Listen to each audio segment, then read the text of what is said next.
দর্শক, মার্কিন president Donald Trump বলেছেন ইরানের যে তেল রপ্তানি করার দ্বীপ খার্ক দ্বীপ, সেই খার্ক দ্বীপ ভেনিজুয়েলার মতো দখল করে নেবে। গত রাতেই তো তিনি বলেছেন ইরান যদি আজ রাত অর্থাৎ যে রাত শুরু হয়েছে এই রাতের ভেতরে চুক্তি না করে তাহলে ইরানের উপরে ব্যাপক হামলা চালানো হবে। ডোনাল্ড ট্রাম্পের এই বক্তব্যগুলোকে ইরান বাগাড়ম্বর হিসেবে দেখছে, রেটরিক হিসেবে দেখছে এবং ইরান বলেছে ডোনাল্ড ট্রাম্পকে আত্মসমর্পণ করতে হবে। ইরান আত্মসমর্পণ করবে না, ডোনাল্ড ট্রাম্পকে আত্মসমর্পণ করতে হবে। সে আত্মসমর্পণ আজ হোক আর কাল হোক, ডোনাল্ড ট্রাম্পকে আত্মসমর্পণ করতে হবে। তবে ডোনাল্ড ট্রাম্পের যে বক্তব্য তাতে বোঝা যাচ্ছে যে আজকে আবার ইরানের উপর হামলা করবে। ইরান কি করবে জবাবে, সে প্রশ্ন কিন্তু থেকে যাচ্ছে। এরপরে গত রাতে আমেরিকা যে হামলা চালিয়েছিল এর জবাবে ইরান হামলা চালিয়েছে কুয়েত, বাহরাইন এবং জর্ডানে যে হামলা চালিয়েছে তাতে ইরানের হামলা অন্তত 3টি F-16 যুদ্ধ বিমান ধ্বংস হয়েছে বলে মোটামুটিভাবে নিশ্চিত খবর পাওয়া যাচ্ছে। সুপ্রিয় দর্শক, এখন এই সমস্ত বিষয় নিয়েই বিস্তারিত আলোচনা করব। আশা করি আপনারা শেষ পর্যন্ত সঙ্গে থাকবেন। আর যদি ভিডিও ভালো লাগে তাহলে লাইক, কমেন্ট, শেয়ার করবেন এবং চ্যানেলটি সাবস্ক্রাইব করে সাথেই থাকবেন। দর্শক, চলুন বিস্তারিত আলোচনায় চলে যাই। মার্কিন প্রেসিডেন্ট ডোনাল্ড ট্রাম্প বলেছেন ইরানের খার্ক দ্বীপকে তিনি দখল করে নেবেন যেভাবে তিনি ভেনিজুয়েলা দখল করেছেন। ডোনাল্ড ট্রাম্প একদম পরিষ্কার করে বলেছেন যে খার্ক দ্বীপ দখল করে আমি ইরানের তেল এবং গ্যাসের মার্কেট দখল করে নেব, পুরো তাদের কন্ট্রোলে নিয়ে যাবে, আমেরিকার কন্ট্রোলে নিয়ে নেবে। মানে কি বলবো, এটা অনেকটা একেবারে খুব সহজ একটা ব্যাপার। ডোনাল্ড ট্রাম্প যেভাবে বলেছেন খুব সহজ একটা ব্যাপার, কিন্তু আসলে ভেনিজুয়েলার মতো যে ইরানের করা যাবে না তা তো কম বেশি আমরা দেখলাম, বুঝলাম এবং সারা বিশ্বের সবাই এটা বলছে যে ইরান তো ভেনিজুয়েলা না। যেখানে এক রাতের আধারে গিয়ে মার্কিন বাহিনী ভেনিজুয়েলার প্রেসিডেন্ট এবং তার স্ত্রীকে একেবারে অপহরণ করে নিয়ে আমেরিকায় আনলো এবং তাদেরকে সোকল্ড বিচারের নামে এখন কারাগারে রেখেছে। একটা দেশের প্রেসিডেন্ট এবং তার স্ত্রী ফার্স্ট লেডি তারা এখন আমেরিকার কারাগারে। বোঝা যাচ্ছে কেমন গণতন্ত্র। তো এই গণতান্ত্রিক দেশ আবার ইরানের খার্ক আইল্যান্ড দখলের হুমকি দিয়েছেন। প্রেসিডেন্ট ট্রাম্প বলেছেন যে একদম ভেনিজুয়েলার মতো দখল করে নেব, কিন্তু ইরানের পক্ষ থেকে যা বলা হয়েছে তা হচ্ছে যে এই যে স্বাধীন সার্বভৌম ইরান, এটি ইতিহাসে কারোর কাছে মাথা নত করেনি এবং এখন আমেরিকার কাছে যত চাপই সৃষ্টি করা হোক না কেন মাথা নত করার তো প্রশ্ন ওঠেই না, আত্মসমর্পণের তো প্রশ্ন ওঠেই না, বরং আমেরিকাকে, ডোনাল্ড ট্রাম্পকে আত্মসমর্পণ করতে হবে। ইরানের ইব্রাহিম রেজাই, ইনি ইরানের জাতীয় নিরাপত্তা এবং পররাষ্ট্র বিষয়ক সংসদীয় কমিটির মুখপাত্র ইব্রাহিম রেজাই, তিনি বলেছেন যে ডোনাল্ড ট্রাম্পকে আত্মসমর্পণ করতে হবে। ইব্রাহিম রেজাই বলেছেন ডোনাল্ড ট্রাম্পের সামনে 2টা পথ, সেই 2টা পথের একটা হচ্ছে আত্মসমর্পণ আর একটাও হচ্ছে আত্মসমর্পণ। অর্থাৎ তিনি বলেছেন তাকে আত্মসমর্পণ করতে হবে আর না হয় আত্মসমর্পণ করতে হবে। কিছুদিন আগে ইরানের একজন কর্মকর্তা বলেছিলেন যে ডোনাল্ড ট্রাম্পকে খারাপ চুক্তি করতে হবে আর তা না হলে আরও খারাপ চুক্তি করতে হবে, সেই রকম করে বলা যে আত্মসমর্পণ করতে হবে তাকে আর না হলে তাকে আত্মসমর্পণ করতে হবে। অর্থাৎ আত্মসমর্পণটা আজকে না হয় কালকে ডোনাল্ড ট্রাম্পকে আত্মসমর্পণ করতে হবে। আত্মসমর্পণ কেন করবে? আমেরিকায় ইরানের বিরুদ্ধে যে যুদ্ধ চালাচ্ছে, হামলা চালাচ্ছে, এই হামলা তো ইরান প্রতিহত করছে। পাশাপাশি মধ্যপ্রাচ্য অঞ্চলে মার্কিন ঘাঁটিগুলো তো ইরান এখন তছনছ করে দেওয়ার চেষ্টা করছে, কিন্তু আমেরিকা যে পরিমাণে হামলা চালাচ্ছে তার চেয়ে অনেক বেশি জোরালো হামলা চালাচ্ছে ইরান। এই যে হামলা চালাচ্ছে, এই হামলা চালানোর প্রেক্ষাপটে আপনারা কি মনে করেন বা ভাবার কোনো কারণ আছে যে এরকম হামলা চলবে, ওরা 2টা ঢিল মারবে, এরা 2টা ঢিল মারবে, ব্যাপারটা কি এরকম থাকবে? মোটেই না। এই করতে করতে এক পর্যায়ে ভয়াবহ চূড়ান্ত হামলাই হবে আসলে, এবং সেই হামলায় ইরান বড় ক্ষতি করে দেবে আমেরিকার।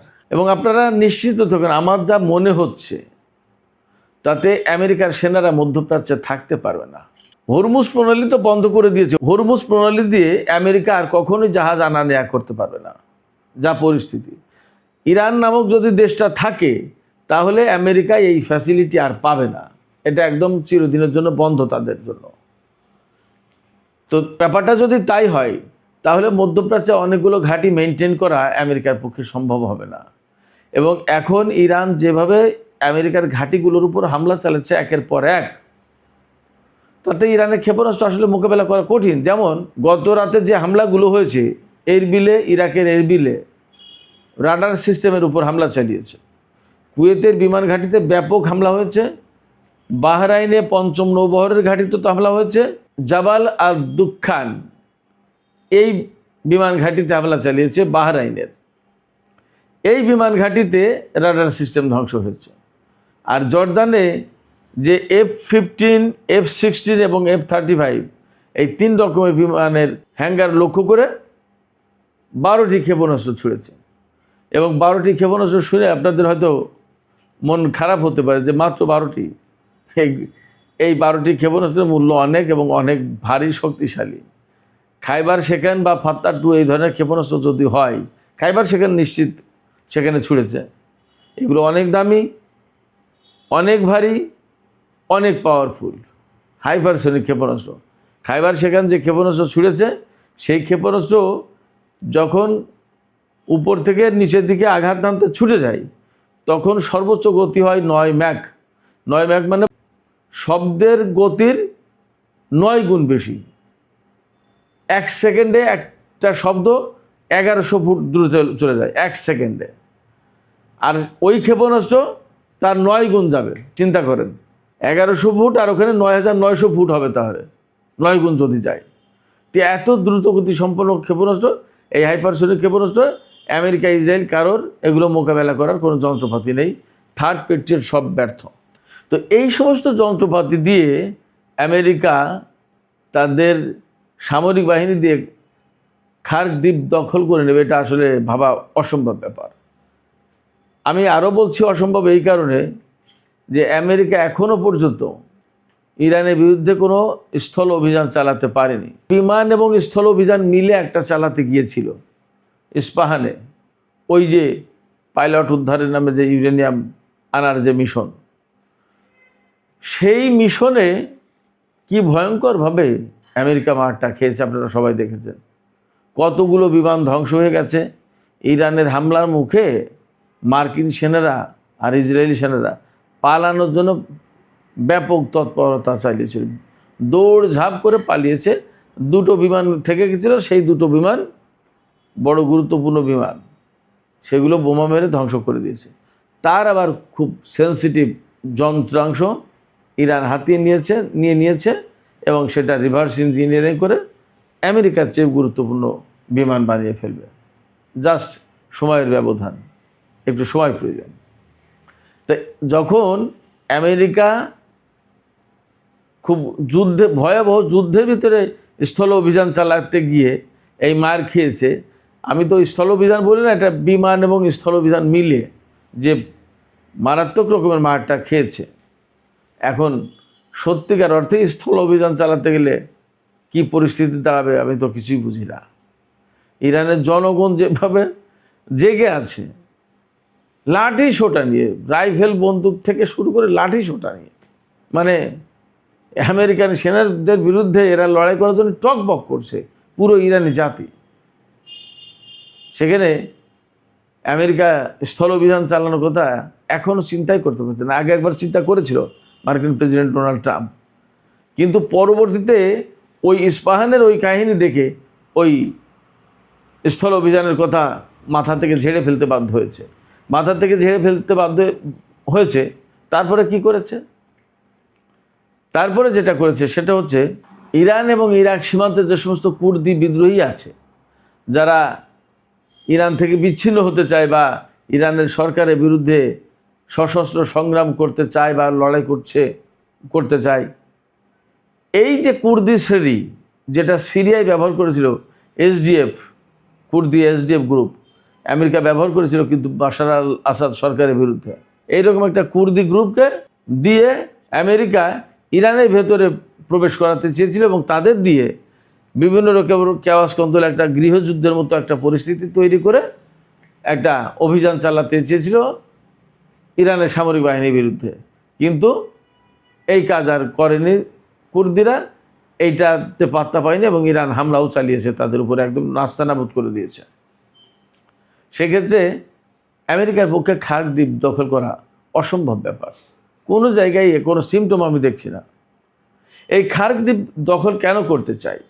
এই খার্ক দ্বীপ হচ্ছে ইরানের সবচেয়ে গুরুত্বপূর্ণ তেল রপ্তানিকারক হাব। এই জায়গা থেকে ইরানের 90% তেল এবং গ্যাস রপ্তানি করা হয়। আপনারা খেয়াল করুন, এখানে এই খার্ক দ্বীপে তেল মজুদ রাখা যায় 3,10,00,000 ব্যারেল অ্যাট এ টাইম তেল মজুদ রাখা যায়। তাহলে বিরাট ব্যাপার, কিন্তু 5 মাইল লম্বা এই দ্বীপটা, আর চওড়া খুব বেশি না। যারা আমেরিকা গেছেন, নিউ ইয়র্ক শহরে গেছেন, সেখানে ম্যানহাটন শহর আছে। এই ম্যানহাটনের 3 ভাগের 1 ভাগ এই খার্ক দ্বীপটা, CNN এরকম বলেছে। যাই হোক, তো এই খার্ক দ্বীপে 3,10,00,000 ব্যারেল তেল অ্যাট এ টাইম মজুদ রাখা যায়। খার্ক দ্বীপ থেকে কিন্তু ইরানের উপকূল একদম কাছেই, কুয়েতও যথেষ্ট কাছে। তো এই খার্ক দ্বীপ এমন একটা গভীরতায় আছে যেখানে সুপার তেল ট্যাঙ্কারগুলো অনেক বেশি তেল বহন করতে পারে। এই রকম সুপার ট্যাঙ্কারও সহজেই খার্ক দ্বীপে চলে যেতে পারে, নোঙর করতে পারে এবং সেখান থেকে তেল ভরে নিয়ে হরমুজ প্রণালীতে পার হতে পারে। সেক্ষেত্রে এই খার্ক দ্বীপ ইরানের জন্য খুব গুরুত্বপূর্ণ এবং আদর্শ একটা তেল রপ্তানির জায়গা। এই খার্ক দ্বীপটা হচ্ছে ইরানের একেবারে লাইফ লাইন। এইটা না হলে ইরানের চলবে না, কিন্তু এইটা আমেরিকা দখল করে নিতে চায়। কি একটা বিপদের কথা। এখন এই খার্ক দ্বীপ কি ইরান রক্ষা করতে পারবে আমেরিকা যদি অভিযান চালায়? আমি ব্যক্তিগতভাবে যা মনে করি অবশ্যই পারবে। এবং ইরানের এত গুরুত্বপূর্ণ একটা দ্বীপ যেহেতু, আর সেটা ইরান রক্ষা করতে পারবে না, তাহলে কি অরক্ষিত থাকবে? প্রশ্ন ওঠে না। ইরানের গুরুত্বপূর্ণ defence system, air defence system সব এখানে মোতায়েন আছে কয়েক স্তরে। নট অনলি দ্যাট, শুধুমাত্র ধরেন এই S-300 বা বভার বা পুঞ্জদা খোরদাদ 15 এই সমস্ত বিমান প্রতিরক্ষা ব্যবস্থা এখানে মোতায়েন আছে। শুধু তাই না, যে ম্যান প্যাড, যেটা কাঁধে করে শোল্ডারে করে যে ক্ষেপণাস্ত্র ছোড়া যায়, যে লঞ্চার, এগুলোও প্রচুর পরিমাণে পাঠিয়েছে খার্ক দ্বীপে এবং যথেষ্ট সংখ্যক সেনা মোতায়েন আছে। খার্ক দ্বীপ যেহেতু ইরানের খুব গুরুত্বপূর্ণ একটা জায়গা, অতএব তা রক্ষা করার জন্য যত সেনা এবং যেরকম সামরিক সরঞ্জাম অস্ত্রপাতি প্রয়োজন তার সবই সেখানে ব্যবস্থা আছে। অতএব আমেরিকা যদি মনে করে যে খার্ক দ্বীপ দখল করে নেব, এটা কোনো ব্যাপার না, তাহলে আমার কাছে মনে হচ্ছে যে এটা তাদের ভুল হবে, ভুল হিসাব কিতাব। ব্যাপারটা এত সহজ না। আমি শুরুতে বলেছিলাম যে গত রাতের হামলার জবাবে কুয়েত, বাহরাইন এবং জর্দান হামলা চালিয়েছিল ইরান, এবং আমি দুপুরের ভিডিওতে বলেছিলাম যে ইরান জর্দানের আল আজরাক বিমান ঘাঁটিতে ব্যাপক হামলা চালিয়েছে। সেখানে অন্তত 12টি ক্ষেপণাস্ত্র হামলা চালিয়েছে, সব হেভি ক্ষেপণাস্ত্র। এই ক্ষেপণাস্ত্রের আঘাতে মোটামুটি বড় রকমের ক্ষয়ক্ষতি হয়েছে বিমানের। মার্কিন F-35, F-15 এবং F-16 যুদ্ধ বিমান আছে। শোনা যাচ্ছে 3টি F-16 বিমান ধ্বংস হয়েছে। তো এখন, এবং এটা মোটামুটি নিশ্চিত খবর, সেখানে F-15 ধ্বংস হয়েছে কিনা, F-35 ধ্বংস হয়েছে কিনা তা তো এখনও জানা যায়নি। দেখা যাক, যদি F-16 3টা ধ্বংস হতে, কেন 2-1টা F-15 ধ্বংস হবে না? সেখানেও তো ক্ষেপণাস্ত্র হামলা চালিয়েছে। সেক্ষেত্রে আমি মনে করি যে এই যে আমেরিকা এতটা মরিয়া হয়ে উঠেছে ইরানের বিরুদ্ধে, তার কারণ হচ্ছে তারা ইরানকে কোনোভাবে যুদ্ধের ময়দানে কাবু করতে পারছে না। এই জন্য আরও বেশি মরিয়া যে একটা না আরেকটা দেখি কোনটায় ইরানকে আটকানো যায়। এবং আজকে রাতের ভেতর যদি ইরান চুক্তি না করে, তাহলে ইরানের উপর আরও হামলা হবে। আমি মনে করি ডোনাল্ড ট্রাম্প হামলা করতেও পারেন, অসম্ভব কিছু না, কিন্তু ডোনাল্ড ট্রাম্প যা বলছেন সেটা হবে না, যে ইরান আত্মসমর্পণ করবে, ইরান এই হামলার ভয়ে বা হামলার কারণে বা হামলার চাপে পড়ে আমেরিকার সাথে চুক্তি করবে এবং আমেরিকার মতো করে চুক্তি করবে যে তাদের সমৃদ্ধ ইউরেনিয়াম দিয়ে দেবে, পরমাণু কর্মসূচি চালাবে না, তারপরে হরমুজ খুলে দেবে। ব্যাপারটা এরকম না, বরং গত রাতে হামলার পরে ইরান বলছে যে হরমুজ বন্ধ থাকবে। এটা এখন কমপ্লিটলি বন্ধ, সেখানে কেউ যাচ্ছে না, কারো যাওয়া নিষেধ। আমেরিকা এতদিনে কি হরমুজ প্রণালী মুক্ত করতে পেরেছে? পারেনি। তাহলে আমেরিকা আসলে ইরানকে এর কোনো জায়গায় হারাতে পারবে বলে আমার কাছে মনে হচ্ছে না। যুদ্ধ করা মানেই দুই পক্ষের কতগুলো ক্ষয়ক্ষতি, কিন্তু বেসিক্যালি আমেরিকা ইরানের কাছ থেকে এই হরমুজ প্রণালী মুক্ত করতে পারবে না এবং এর কন্ট্রোল নিতে পারবে না। ফলে আমার কাছে মনে হয় ডোনাল্ড ট্রাম্প যা বলছেন তিনি তার মতো করে বলছেন। ওই কাজী নজরুলের একটা কবিতার অংশ আছে না, সৃষ্টি সুখের উল্লাসে, তা ডোনাল্ড ট্রাম্পের সৃষ্টি সুখের উল্লাসে অনেক কিছু হতে পারে, কিন্তু আসল কাজ হবে না। সুপ্রিয় দর্শক, এখনকার আলোচনা এখানে শেষ করতে চাই। যাবার আগে আপনাদের কাছে প্রশ্ন, আপনাদের মতামত জানতে চাই। ইরান যে বলেছে ইরান আত্মসমর্পণ করবে না, আত্মসমর্পণ করতে হবে ডোনাল্ড ট্রাম্পকে, সেটা আজ হোক আর কাল হোক। আপনাদের কি মনে হয় যে ডোনাল্ড ট্রাম্প অ্যাকচুয়ালি আত্মসমর্পণ করবে, বা ইরান এমন পরিস্থিতি তৈরি করতে পারবে যার কারণে ডোনাল্ড ট্রাম্পকে আত্মসমর্পণ করতে হবে?